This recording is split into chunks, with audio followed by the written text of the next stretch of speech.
வணக்கம். ஒரு நிமிஷம் யோசிச்சு பாருங்களேன். நீங்க கடைசியா எடுத்துக்கிட்ட மாத்திரை அது சேஃபா சரியா வேலை செய்யுமான்னு எப்படி நம்மால அவ்ளோ உறுதியா நம்ப முடியுது? அந்த நம்பிக்கைக்கு எல்லாம் பின்னாடி இருக்கிற ஒரு முக்கியமான செயல்முறைய தான் நாம இன்னைக்கு பார்க்க போறோம். வாங்க உள்ள போகலாம். இப்போ ஒரு மருந்தோட ஒவ்வொரு பேட்சும் குவாலிட்டி செக் பண்றாங்க. இது நமக்கு தெரியும். ஆனா அந்த ஒரு தடவை செக் பண்றது மட்டும் போதுமா? உண்மையிலே அது போதுமா?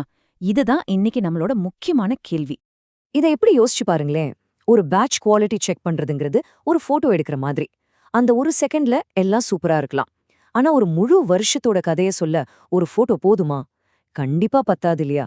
நமக்கு தேவையே ஒரு முழு நீள சினிமா மாதிரி. அதாவது வருஷம் முழுக்க அந்த குவாலிட்டி ஒரே மாதிரி மெயின்டைன் ஆகுதான்னு பார்க்கணும். அதுதான் இங்க அசல் சவாலே. அப்போ இந்த பெரிய சவாலை எப்படி சமாளிக்கிறாங்க? அதுக்கு மருந்து கம்பெனிங்க பயன்படுத்துற ஒரு பவர்ஃபுல் டூல் தான் இந்த தயாரிப்பு தர மதிப்பாய்வு, அதாவது PQR. சிம்பிளா சொல்லணும்னா இது ஒரு மருந்துக்கான வருடாந்திர மாஸ்டர் ஹெல்த் செக்கப்னு வச்சுக்கோங்களேன். ஒரு வருஷத்துல தயாரிச்ச ஒவ்வொரு பேட்சோட ஹெல்த்தையும் இது ரொம்ப ஆழமா பரிசோதனை பண்ணும். சரி, இந்த மாஸ்டர் ஹெல்த் செக்கப்ல என்னதான் பண்றாங்க? அதோட நோக்கம் என்ன? முக்கியமா 3 விஷயங்க. 1. ப்ரொடக்ஷன் ப்ராசஸ் எந்த ஒரு பெரிய மாற்றமும் இல்லாம ஒரு நேர்கோட்ல கண்ட்ரோல்ல போகுதான்னு பாக்குறது. 2.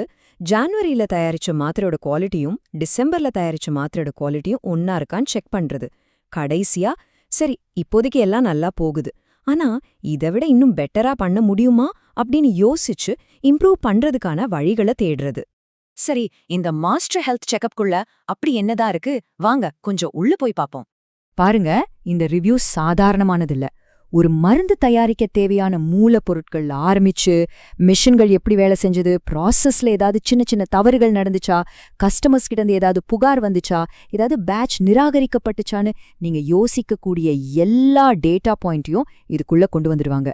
இது ஒரு முழுமையான 360 டிகிரி விசாரணை மாதிரி. இப்போ ரொம்ப முக்கியமான ஒரு விஷயத்தை நீங்க புரிஞ்சுக்கணும். நிறைய பேர் நினைக்கிற மாதிரி இந்த PQRங்கிறது சும்மா நம்பர்ஸையும் டேட்டாவையும் கொண்டு ஒரு ரிப்போர்ட் கிடையாது. அதுக்கும் மேல ஒண்ணு இருக்கு. அது என்னன்னா, இங்கதான் PQRோட உண்மையான மேஜிக்கே இருக்கு. இது வெறும் ரிப்போர்ட் இல்ல, இது ஒரு டைம் டிராவல் மஷின் மாதிரி. இது தனித்தனி சம்பவங்களை பார்க்காது. அதுக்கு பதிலா அந்த சம்பவங்களை எல்லாம் ஒன்னா இணைச்சு காலப்போக்கில் உருவாகிற பேட்டர்ன்ஸை, அதாவது ட்ரெண்ட்ஸை நமக்கு காட்டும். இது ஒரு டேட்டா டிடெக்டிவ். இது எப்படி வேலை செய்யுதுன்னு ஒரு உதாரணத்தோட பாப்போமா? மாசம் 1ல ஒரு சின்ன தப்பு நடக்குதுன்னு வச்சுக்கோங்க.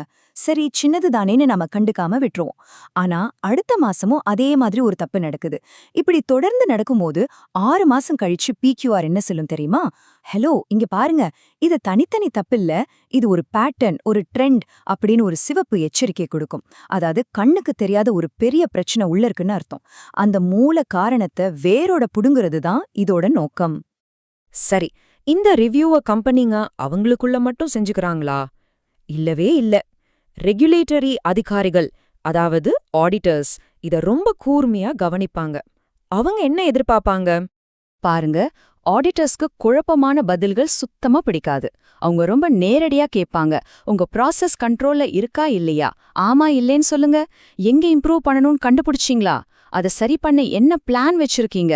உங்க டாப் மேனேஜ்மெண்ட் இதெல்லாம் பார்த்து ஓகே சொல்லிட்டாங்களா? எல்லாத்துக்கும் அவங்களுக்கு ஆதாரம் வேணும். ஆனா நிஜத்துல என்ன நடக்குது தெரியுமா?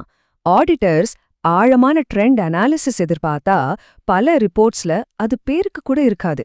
தெளிவான முடிவுகள் கேட்டா அப்படி இருக்கலாம் இப்படி இருக்கலாம்னு மழுப்பலான ரிப்போர்ட்ஸ் கொடுப்பாங்க. இது எல்லாத்தையும் விட மோசம் என்னன்னா, பிரச்சனைய கண்டுபிடிச்ச பிறகும் அது சரி செய்ய எந்த ஒரு நடவடிக்கையும் எடுக்காம அப்படியே விடுறதுதான். அப்போ இதிலிருந்து நம்ம புரிஞ்சுக்க வேண்டிய முக்கியமான விஷயம் இதுதான். எங்க மருந்து குவாலிட்டியானது அப்படின்னு நாமளா நினைச்சுக்கிறதுக்கும், எங்க மருந்து இந்த ஒரு வருஷம் முழுக்க ஒரே மாதிரி குவாலிட்டியா இருக்குன்னு டேட்டாவோட நிரூபிக்கிறதுக்கும் பெரிய வித்தியாசம் இருக்குங்க.